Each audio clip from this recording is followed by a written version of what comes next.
This is an early morning commentary. I think it's the earliest one I've ever done.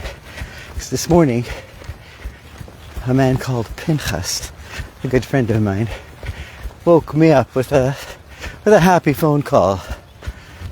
But guess what? This week's Torah portion is also Pinchas. So it works out well. While I'm already up so early. A rare occurrence.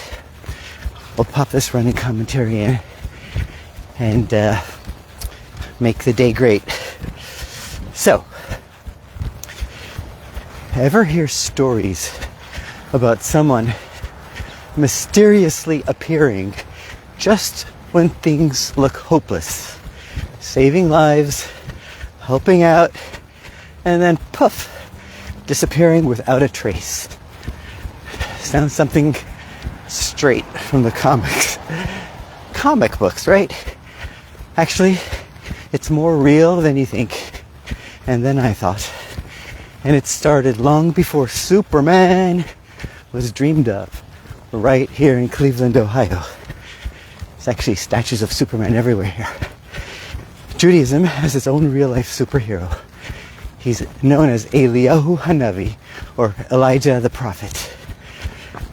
And he's still making appearances in thousands of homes, thousands of years later. So who is this Elijah the Prophet? Who is this Eliyahu Hanavi?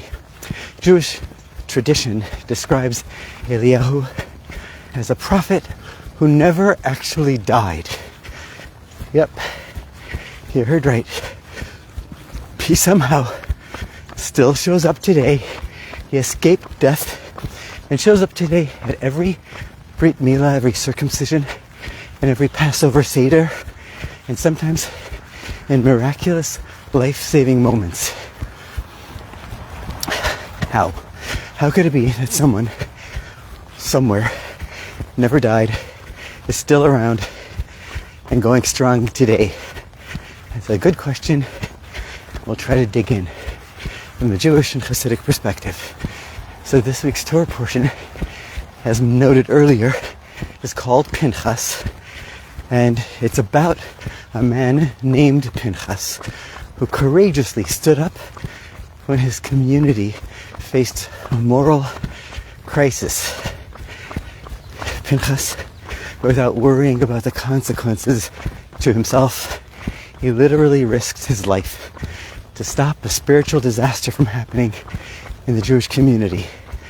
This act is called Mesiras Nefesh, literally giving over your soul, meaning total, absolute self-sacrifice and dedication to doing what's right, no matter the circumstances, no matter how comfortable or uncomfortable it is.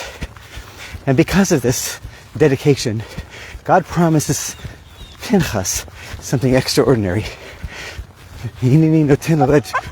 Hello. Oh my gosh.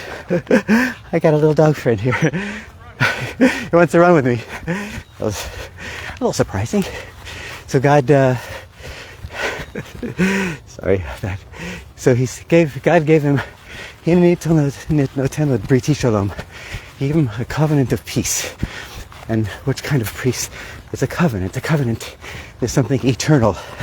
Our sages say it means that Pinchas was given a gift of everlasting life, and he never died, but he actually transformed, he morphed into Eliyahu Hanavi, Elijah the Prophet, Judaism's superhero. The question is still, how could he be Pinchas? How could he be everywhere at once? So the Chassam Sofer explains something amazing. And he says that when Eliyahu was taken, his soul left, but his body remained here on earth. And because of this unusual arrangement, Eliyahu, Elijah's prophet, can appear to us here in this world in two ways.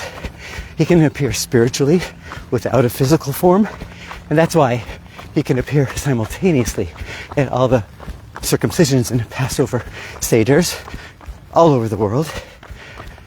And because his body was left here on earth, his soul can re-enter his physical body and make him appear as a regular person, as he's done various times throughout history, and save the day.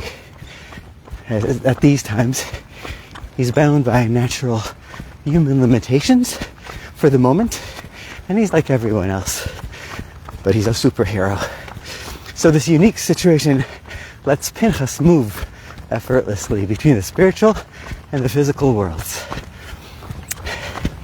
So why didn't he die? Why didn't Pinchas or Eliyahu die? So in Judaism, get a little deep over here, death was not part of the original plan. Adam and Eve were meant to live forever in the Garden of Eden, as long as their bodies and souls stayed perfectly aligned with God's purpose. So now the soul is really easy, but the body makes trouble. Once they ate from the forbidden tree, selfishness entered human existence, and the bodies started craving for pleasures and other things, and a division was created between the body, the selfish desires, and the soul, which is spiritual aspirations. And because of this division, death became necessary. Otherwise, humans like us would be chasing forever selfish and destructive desires. So that happened. But Eliyahu, Pinchas, fixed this problem in himself. His entire physical and spiritual being were perfectly aligned. He managed to eliminate selfishness and live purely for God and for others. So he overcame the root of the cause of death, which is selfishness, through his self-sacrifice, and he became immune to death itself. So he literally rose to heaven with his body transformed into something pure and holy. So he was able to be in both places at the same time. So sometimes he comes as a soul in the bris milah and the circumcision and at the Passover Seder, and sometimes he comes. But what does this mean for us, for me and you? So there's this rabbi, man comes to his rabbi, to the Rebbe actually, not this current Rebbe or this recent Rebbe, but some Rebbe. He comes to the Rebbe and says, I want to meet Eliyahu Hanavi, Elijah the prophet. And the Rebbe says, okay, go to this home at the edge of town, at the corner of the forest, and just stand there. And he goes there and he looks inside, sees through the window there's a mother and a bunch of kids. The father is gone, either dead or divorced, I'm not sure. But there was no father. And the kids were crying and they were saying, Mother, Passover's coming and we have no food. We have no wine. We have no wine. We have no matzah. How are we going to do this? And the mother said, let's pray to God. Hopefully a miracle will happen. And they go and they pray. And he's watching this, overhearing. His heart breaks. And he goes ahead, runs back to the city. And he fills up his wagon with food, matzah, wine, and everything. And he leaves it at their door and disappears.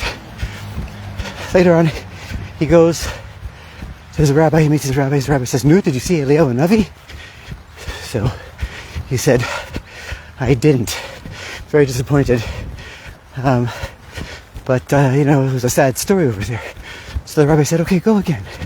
So the next week, he goes back and he stands there by the door waiting for Eliyahu Hanavi to arrive, Elijah the prophet, an appearance. And he hears again the kids crying to the mother and saying, "Mother, it's Shabbos tonight. It's going to be Shabbos, or tomorrow Shabbos. And we have no food. We have no challah, no wine for the kiddush, no gefilte fish. What are we going to do?" So the mother said, "Children, we saw that Eliyahu Hanavi arrived last week in the nick of time. Let's pray to God that he arrives again." And he did. And he ran back and filled up his wagon again with food. What just happened over here? The man realized, the chassid understood, Eliyahu Hanavi wasn't just someone else. He himself had become Eliyahu Hanavi, the Jewish superhero, at that moment when he had acted with total compassion and selflessness. So for us, we don't have to wait around for Eliyahu to magically show up. You can be Eliyahu Hanavi, Elijah the prophet, by living with selfless dedication. And for today, it doesn't mean risking your life. It just means getting up in the morning, doing something wild and wonderful, even when it's tough and early and no one's watching, besides for a dog. I'm gonna reach that dog again to see what happens. And you won't necessarily earn the applause. And also by aligning your physical life with a spiritual purpose, with your eating and drinking, working, relationships, and even money making. When you do it all unselfishly for a higher purpose. That's how Eliyahu, hello, I got a little friend over here. Wanna run with me? Come, let's run. Never met him before, but he's running with me. It's a beagle, right? So Eliyahu Hanavi, you and I, we become the Jewish superheroes, the Eliyahu Hanavi of our times, and we bring redemption into this world. Thanks to Rabbi Shneur Ashkenazi from Israel, Rishon LeZion, who always comes up with these beautiful ideas, compiles great ideas from the Rebbe and others. And Eliyahu Hanavi has one final job he's yet to do, and that is a physical job, not just a spiritual one. The Torah tells us that Eliyahu Hanavi will herald the arrival of Mashiach. He will announce the arrival of Mashiach.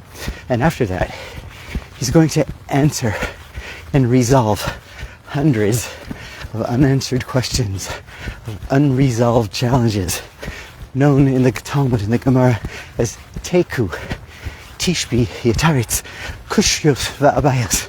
Tishbi, which is Eliyahu, Elijah will answer all our questions and mysteries. We're waiting for that day. May it happen today. And thank you, Pinchas, for the wake-up call. Be in touch soon. God bless you.